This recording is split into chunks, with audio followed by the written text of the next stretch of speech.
हमारे मकान के ठीक बगल वाले घर में नए किराएदार आए थे। एक छोटा सा परिवार, पति पत्नी और एक 4 साल की बच्ची। मेरा नाम राहुल है, उम्र 24 साल। अभी अभी ग्रेजुएशन खत्म करके घर पर आराम कर रहा था। एक दिन सुबह जब मैं बालकनी में चाय पी रहा था तो बगल की खिड़की खुली और एक मीठी सी आवाज आई, गुड मॉर्निंग। मैंने देखा तो सामने थी भाभी, सफेद सूती साड़ी में लिपटी, माथे पर छोटी सी बिंदी और मुस्कान लिए हुए। वो मुस्कान सीधी दिल में उतर गई। गुड मॉर्निंग भाभी, मैंने हल्की झिझक के साथ कहा। आपके घर से चाय की खुशबू बहुत अच्छी आती है, उन्होंने मुस्कुराते हुए कहा। मैंने मुस्कुराकर जवाब दिया, तो आइए ना, कभी साथ पीते हैं।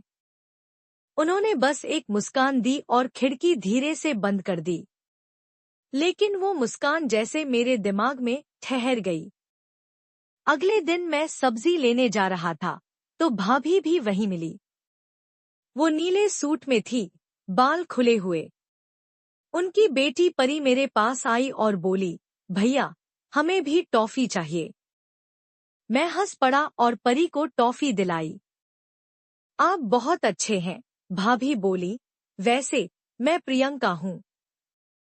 और मैं राहुल, मैंने मुस्कुराते हुए हाथ बढ़ाया। उस दिन के बाद हम अक्सर मिलते रहे, कभी छत पर, कभी सीढ़ियों में, कभी खिड़की के उस पार। हमारी बातें धीरे धीरे बढ़ती गईं। हंसी मजाक से शुरू हुआ रिश्ता अब दोस्ती की ओर बढ़ने लगे। एक रात करीब 10 बजे भाभी का पति सुरेश जी घर पर नहीं थे। बिजली चली गई और अंधेरा फैल गया। अचानक दरवाजे पर दस्तक हुई। मैंने दरवाजा खोला, सामने भाभी थी। राहुल, अगर बुरा ना मानो तो। परी डर रही है और मुझे भी कुछ डर लग रहा है। क्या हम थोड़ी देर तुम्हारे घर आ सकते हैं?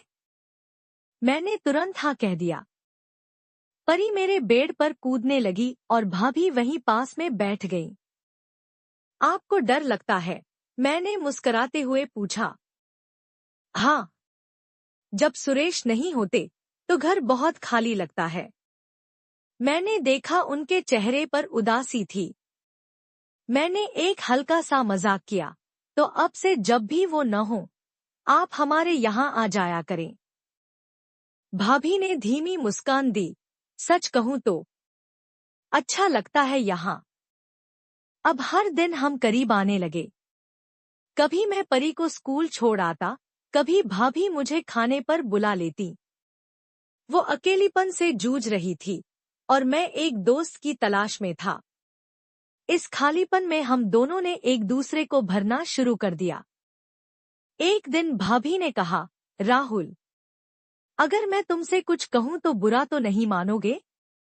कभी नहीं, मैंने कहा। तुम जब पास होते हो तो सब कुछ हल्का लगता है। सुरेश तो दिन भर काम में लगे रहते हैं। तुम्हारे साथ कुछ पल बिताना मुझे अच्छा लगता है। मैंने उनकी आंखों में देखा, वो खालीपन, वो चाह, सब कुछ साफ दिख रहा था। एक शाम बारिश हो रही थी। बिजली फिर चली गई। भाभी बालकनी में खड़ी थी, बाल भीगे हुए और चेहरा भी थोड़ा उदास। मैंने उनके पास जाकर छतरी थाम दी। अगर बीमार हो गई तो कौन देखेगा परी को? मैंने कहा। वो मेरी ओर देखती रहीं। क्या हुआ? मैंने पूछा। कुछ नहीं, उन्होंने धीमे से कहा और मेरा हाथ अपने हाथ में ले लिया। मेरे दिल की धड़कन तेज हो गई। राहुल, तुम मुझे समझते हो और मैं ये बात किसी से कह नहीं सकती, लेकिन तुम मुझे अच्छे लगते हो। मैंने उनकी तरफ देखा, वो डर रही थी, लेकिन उनके हाथ की पकड़ मजबूत थी। मैंने धीरे से उनका हाथ चूम लिया। वो कांप गई, लेकिन दूर नहीं हुई। उस रात जब परी सो गई, भाभी ने मुझे खाने पर बुलाया। आज मैंने तुम्हारी पसंद की शाही पनीर बनाई है, उन्होंने कहा। हमने साथ खाना खाया, फिर चुपचाप बैठ गए। राहुल, उन्होंने कहा, आज अगर मैं तुम्हारे पास रह जाऊं तो बुरा तो नहीं मानोगे? कभी नहीं, मैंने हल्के से जवाब दिया। वो मेरे पास आईं और मेरे सीने पर सिर रख दिया।